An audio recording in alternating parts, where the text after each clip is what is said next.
Hello dear students. So we started with properties of homomorphisms in the last lecture and we proved 4 properties there. In today's lecture we are going to prove 2 more properties of homomorphisms. So here again I have a homomorphism from a group G to a group G dash. That means image of the product is equal to product of the images for all elements in the domain. Now we will prove that if H is a subgroup of G. So let me draw a diagram, that way it's easy to explain. So if I have a group G and a group G dash and I have a function from G to G dash which is a homomorphism, then let me take H to be a subgroup of G and let's look at the homomorphic image of this element. Now I have defined homomorphic image in an earlier lecture. You can take a look at that. I'll put the link in the description box below. But essentially what it does is it takes elements of H and finds out where the images lie. We collect all the images in the set phi of H. So this is the homomorphic image of H. And we wish to prove that if H is a subgroup of G, then its homomorphic image is a subgroup of G dash. So this is the first property that we are going to prove.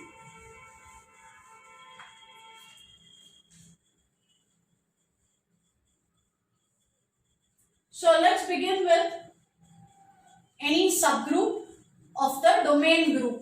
So let H be a subgroup of G. Look at the definition of phi of H. The homomorphic image is defined in 2 ways. Either you straight away take images of elements in H, or you look at elements in the codomain which are connected to some element in this particular subset. So in this context, I find it easier to use my second definition, and I'll use this to prove that the homomorphic image becomes a subgroup of the codomain.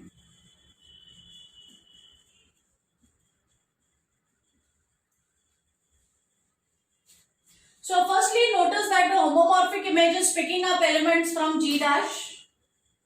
So it is fairly obvious that the homomorphic image is a subset of G dash. We are in the right set. This is a subset of G dash. Now next, let me prove that the most important element belongs to this set. The most important element being the identity of that group. So since phi is a homomorphism, by the property that we proved in the last lecture, we know that phi of E is equal to E dash. Identity has to go to the identity. And H is a subgroup of G. So identity has to lie inside H. So the point that I am trying to make over here is that E dash looks like phi of E. This element looks like phi of E and E comes from H. So this element E dash belongs to phi of H. So phi of H contains the most important element, that is the identity. So basic conditions are satisfied. Now let us go for necessary and sufficient conditions. So let me take any 2 elements y1 and y2 inside the homomorphic image. So that means y1 is going to look like image of some element inside H. Similarly, if you look at the element y2, it is going to look like the image of some element which again comes from H. So now let us look at y1, y2 inverse. I am using necessary and sufficient condition for a subgroup. If I take 2 elements inside that set, I need to prove that the first element into inverse of the second again belongs to that set.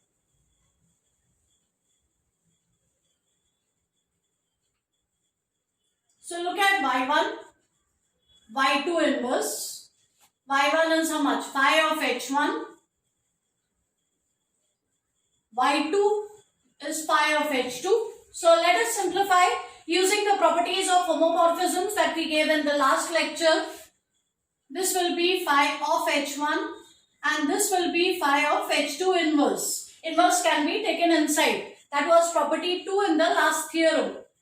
Now phi is a homomorphism, so image of the product is product of the images, and that can be used in the reverse order also. So I can write it this way.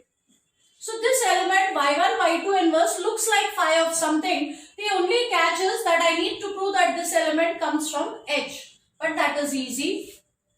Bear in mind that H1 and H2 belong to H.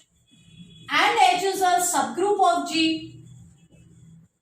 So H1, H2 inverse has to belong to H. So this element looks like the image of some element which is coming from H. And therefore,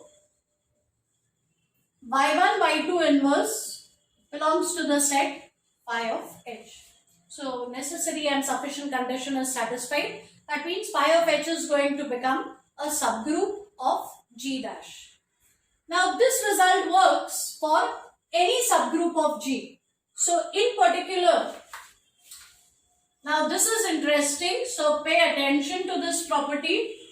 This result is true for any subgroup of G. So in particular, if I take H as the improper subgroup G itself, this is definitely a subgroup of G. So from this theorem, it will follow that phi of G, which is the range of the function, this is a subgroup of the codomain. So not only is the range a subset of the codomain, but it also becomes a subgroup of the codomain.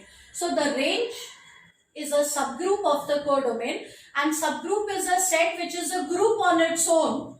So the range is also a group by itself. This is a point worth remembering because I'll be using this later. Let's come to the second property. Again, let me draw a diagram because that will simplify that will clarify the picture. This time, I start in the codomain. I start in the codomain. Suppose K dash is a subgroup in the codomain. Now let's look at the inverse image of this. So let's look at phi inverse of K dash. Again, I have defined the inverse image 2 lectures before. As I said, I'll be putting the link in the description box below. So you can take a look at that set once again. So if I start with a subgroup in the codomain, its inverse image will become a subgroup in the domain. Let's go for the proof. So let K dash be a subgroup of G dash. We would like to prove that phi inverse K dash is a subgroup of G. So let us start with the definition. Phi inverse K dash will contain all elements in G whose image goes inside K dash. This is how we have defined the inverse image. So firstly, again it's clear that phi inverse K dash is a subset of G. We have to prove it's a subgroup of G. But firstly, we must ensure that it is a subset of G. So by the very definition, that part is ensured. It is a subset of G. Also, because phi is a homomorphism, phi of E will be E dash. And K dash is a subgroup of G dash. So K dash must contain the identity of G dash. So this E dash is definitely inside K dash. So phi of E lies inside K dash, and that means E belongs to the set phi inverse of K dash. This is a little bit of cheating, but it will help you remember this step. See, it is as though this is just a memory trick. As though if you take phi from here to the other side, it becomes phi inverse. So it's an easy way to remember how the definition works.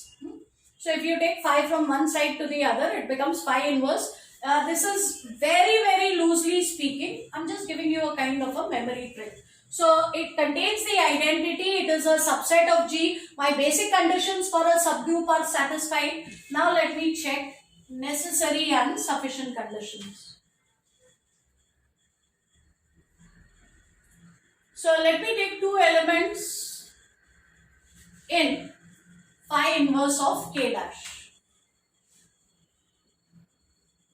Let me take two elements in this set. I'm using the necessary and sufficient condition. So my goal will be to prove that x1, x2 inverse belongs to phi inverse of K dash.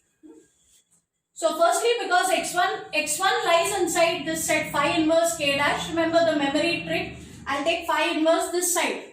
It will mean phi of x1 lies inside K dash. Similarly, x2 belongs to phi inverse of K dash means phi of x2 lies inside K dash.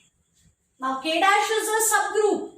Because K dash is a subgroup and these two elements lie inside K dash, we will get phi of x1 into inverse of the second element will also belong to K dash.